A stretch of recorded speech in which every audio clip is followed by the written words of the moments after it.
what is meant by human rights. The Human Rights Commission defines human rights in different ways. The recognition and respect of people's dignity. This can be interpreted to mean that all people have a right to be acknowledged for what they believe, and no one should be signaled out or stereotyped according to this. Dignity is about a person feeling their worth and being respected. The basic standards by which we can identify and measure inequality and fairness. Human rights should be the same everywhere. Understanding what is acceptable is important so that everyone feels as though they are part of a team and that what happens to them matters.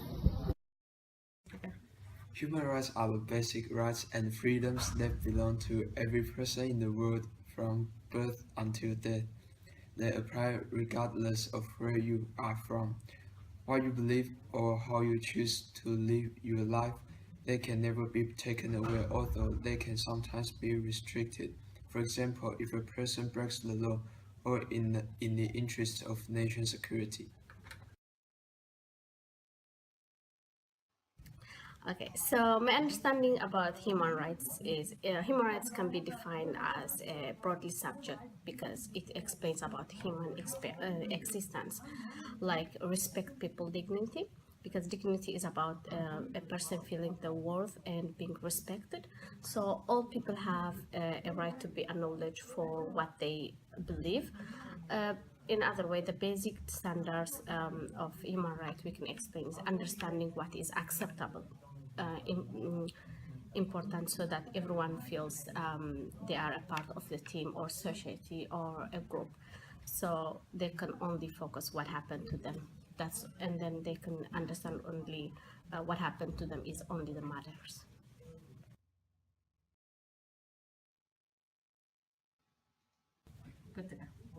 I believe that human rights means that it's every person's basic right to be treated equally. I believe this means leaving judgment and age, cultural belief out and viewing everyone as an individual whose life matters.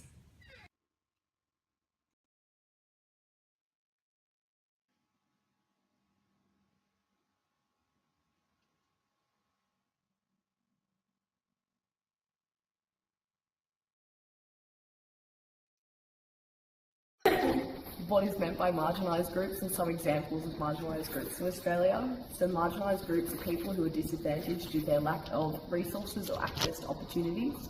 This can be due to their own personal situation or community situations.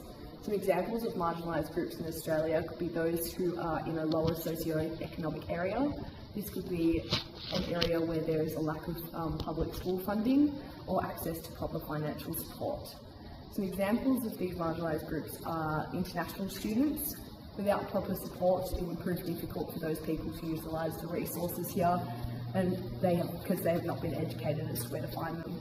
Also, living in rural areas is a marginalised group, because in remote areas it can create a barrier as there may not be many resources nearby.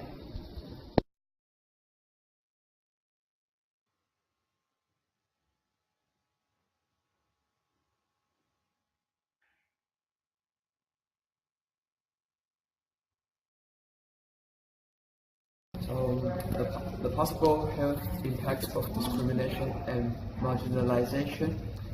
Health impacts of discrimination and marginalization could include missing out on opportunities due to feeling inadequate or different. Marginalization and discrimination can cause a person to feel self-conscious, causing things such as depression and lack of self-worth. Marginalization could have an impact on someone's access to adequate medical care, leading to further sickness or untreated illnesses. Discrimination could mean that an individual is not given the same quality of care due to stereotypes or cultural naivety. Other health impacts of discrimination and marginalisation may affect such groups as Aboriginals, because without proper access to healthcare, some of these people are greatly suffering. Discrimination creates a barrier for some people as well, as they may feel unwelcome or disadvantaged before they are even treated in a medical setting. Also, I believe that discrimination and marginalisation could be creating more depression and anxiety in the community, which is just making the problem worse, not better.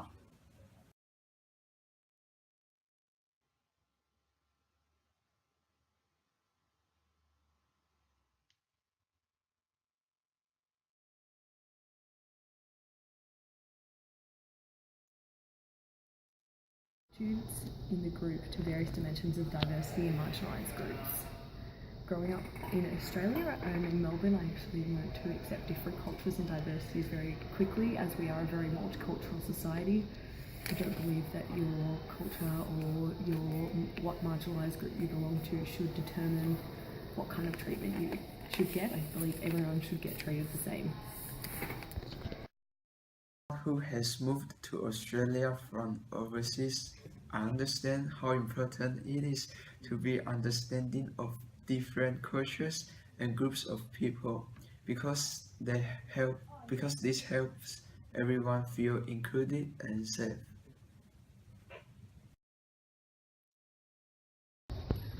I grew up with a different kind of people and with different of cultures, so I believe that people should treat all people should treat the same, whether they have different kind of language or culture or anything. We are the same inside, so we should treat all people equal. Different dimensions of diversity, such like I grew up in Sri Lanka. It's like a multicultural island. So we are used to living with people with different languages, castes, and everything. So my opinion is that no one should be judged upon anything, and we are all human beings, and we should not be judged according to different diversities.